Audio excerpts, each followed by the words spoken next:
Hello and welcome to the Thumb Through Educational Research Made Approachable, except today we're not looking at a review or summary of a research paper, not because there's not interesting research being done, not because there's nothing to look at, but because I wanted to talk with you guys instead about something that is very personal to me and that I think is very significant in the lives of teachers this time of year, at least when it comes to elementary and early childhood ed. We're going to talk about how to survive recess in the fall. That's right, it's getting colder. Summer is over. It's fall. It's basically winter where I'm at in Missouri. I think we got like 3 days of fall and then we just skipped right over to winter. So you better be wearing your sweaters. You better be layering up. Maybe you'll bring your cute little fuzzy earmuffs.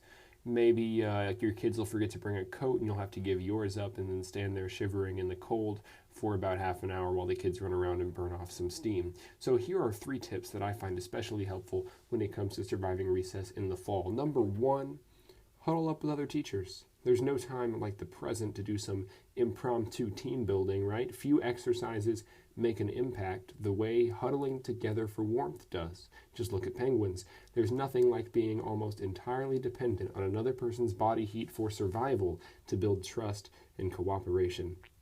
Number 2, play with your students. We should all be doing this more anyways. Think of every disheartened kiddo you've ever told to go play. I know I've done that plenty of times, especially when I worked at the preschool level. Consider all the times you were too busy holding a travel mug to catch a ball or push a child on a swing. Now is your chance to redeem yourself, right? The students finally get to see you unwind, and the physical activity gives you an opportunity to warm up. It is a win-win scenario if I've ever seen one, or in this case, heard one, or really, in my case, in this case, read one off a piece of notebook paper. Number 3, move it indoors. There is no shame in having recess indoors when it's painfully cold outside. Maybe that means borrowing the gym for half an hour. Maybe it means playing board games in the classroom.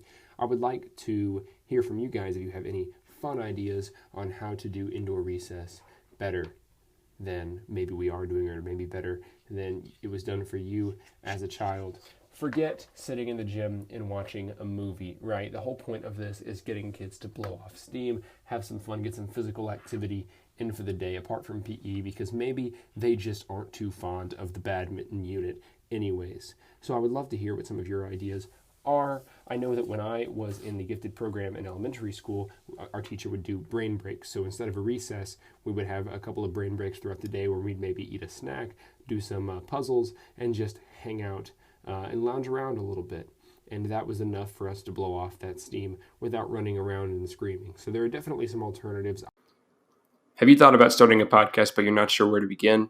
I recommend using Anchor. It's the easiest way to make a podcast, hands down. It's perfect for busy professionals like teachers because it gives you everything you need in one place. You have an app on your phone and you have the website pulled up on your computer.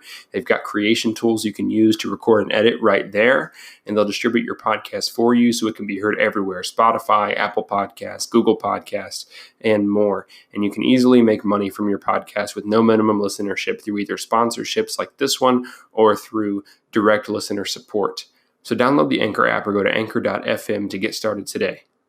And I would love to hear some of your ideas as well. So hopefully these 3 tips, they're pretty simple, really, they're pretty obvious, but I think sometimes we forget how helpful and important these things are.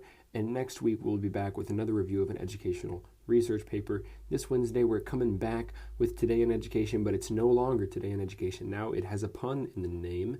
It's called Taught Off the Press, because I think that is hilarious, and I hope you guys do too. Have a wonderful day and never stop learning.